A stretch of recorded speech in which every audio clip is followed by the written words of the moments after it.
Hello guys, welcome to my channel your Srijita. 2024-এর 26শে জানুয়ারি আমরা চলে যাচ্ছিলাম মামার বাড়ি ঘুরতে। তো দেখতেই পাচ্ছ, বাড়ি থেকে যখন বেরোলাম টুনটুনি চলে এসেছিল। তো টুনটুনিকে বললাম আমরা মামার বাড়ি যাচ্ছি, তুমি ভালো হয়ে থেকো।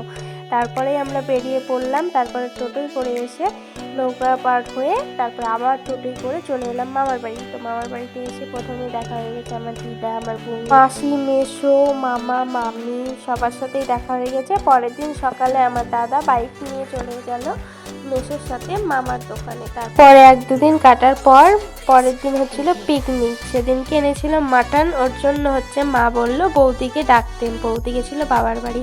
তো বৌদি আর আমাদের সোনা রায় চলে এসছে। তারপরে পিকনিক স্টার্টিং হয়ে গেল। এখানে দেখতে পাচ্ছ আমার কিউট বৌদি, সে আমাদেরকে পরিবেশনগুলো করে দিচ্ছিল। আর আমরা সবাই মিলে মাটন আরও অনেক কিছু ছিল, সব থেকে খাওয়া দাওয়া করলাম। পিকনিকটা কমপ্লিট হয়ে গেল। আর তারপরে আমরা একটু ঘুরু করছিলাম বিকালবেলায়। তো দেখতে পাচ্ছ রায় সোনাকে নিয়ে ঘুরতে গেছিলাম। তারপরে সন্ধ্যাবেলায় এখানে দেখো কি কাণ্ড, একটা রুটি বেলছিল আমার মামি।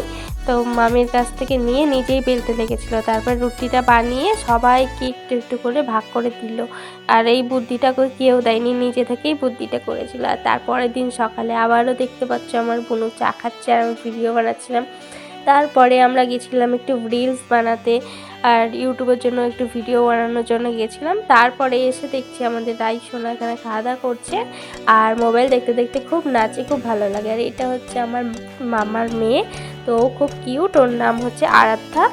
আর ওখানে একটা সুন্দর ডগি দেখলে ও সেদিনকেই বাড়িতে এসেছিল, তাই বৌদি খুব ওকে ভালোবাসছিল। আমরাও খুব ভালোবাসি ডগি, তোমরা তো জানোই। আর তারপরে আমরা পরের দিন মামার বাড়ি থেকে বাড়ি চলে আসছিলাম। তখন দেখতে পাচ্ছ রাই কেমন আমাদেরকে দেখে কান্নাকাটি করতে যাবে, তবে অল্প করেছে। এর আগের বার খুবই করছিল। এই যে দেখছো মুখটা কেমন যেন ভার হয়ে যাচ্ছে, আমরা চলে যাচ্ছি, ওর খুব মন খারাপ। তারপরে সবাইকে বাইক করে বাড়ি চলে এলাম। টাটা।